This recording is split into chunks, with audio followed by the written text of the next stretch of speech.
आपलं पुण्यामध्ये काय घडतंय त्या संदर्भातल्या बातम्या वेगवान पद्धतीनं। पुण्यातील स्वारगेट ते कात्रज भूमिगत मेट्रो मार्गाच्या कामाला सुरुवात झाली आहे। डिसेंबर 2029 पर्यंत प्रकल्प पूर्ण होणार असल्याची माहिती महामेट्रो प्रशासनानं दिलेली आहे।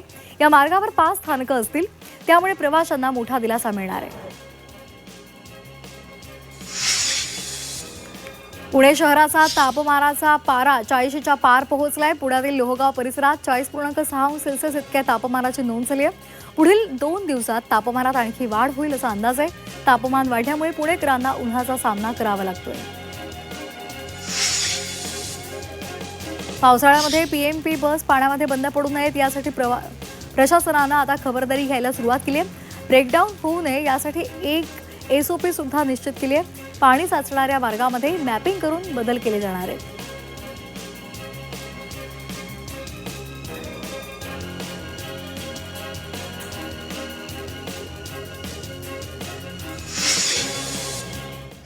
आणि आता पाहणार आहोत नाशिकमधल्या महत्त्वाच्या बातम्या। नाशिकच्या येवल्यामधील बस स्थानक परिसरामध्ये बंद मोबाईलच्या दुकानाला अचानक आग लागली। आगीचं कारण अद्याप कळू शकलेलं नाहीये। मात्र या घटनेची माहिती मिळताच अग्निशमन विभाग दाखल झाल्यानंतर आग आटोक्यात आणली आहे।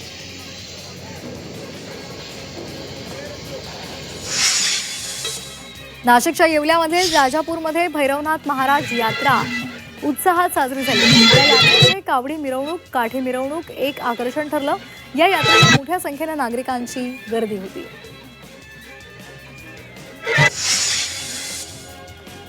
नाशिकच्या सिन्नर तालुक्यातील शहा परिसरामध्ये बंद घराचं कुलूप तोडून चोरट्यांनी घरातील सोन्या चांदीचे दागिने एक दुचाकी सुद्धा चोरून नेली आहे। या प्रकरणामध्ये वावी पोलीस ठाण्यामध्ये गुन्हा दाखल झालाय आणि या पुढचा तपास पोलीस करतायत।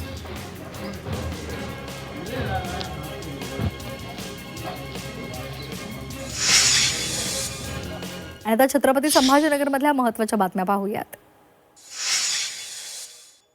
खासदार श्रीकांत शिंदे आज छत्रपती संभाजीनगरच्या दौऱ्यावर आहेत। आज ते छत्रपती संभाजीनगर आणि जालना लोकसभा मतदारसंघाचा आढावा घेतील। दुपारी 12 वाजता या बैठकीला सुरुवात होईल। दोन्ही जिल्ह्यातील पदाधिकारी आणि कार्यकर्ते या बैठकीसाठी उपस्थित राहतील। पक्ष संघटन मजबूत करण्यासाठी ही बैठक आयोजित करण्यात आली आहे।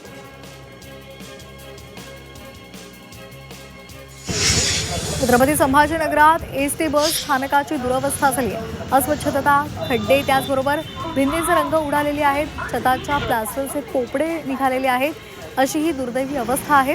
तरी सुद्धा आता एसटी महामंडळ प्रत्येक तिकिटावर 2 रुपये स्वच्छता कर वसूल करणार आहे। येत्या 15 एप्रिलपासून या कराची वसुली केली जाणार आहे।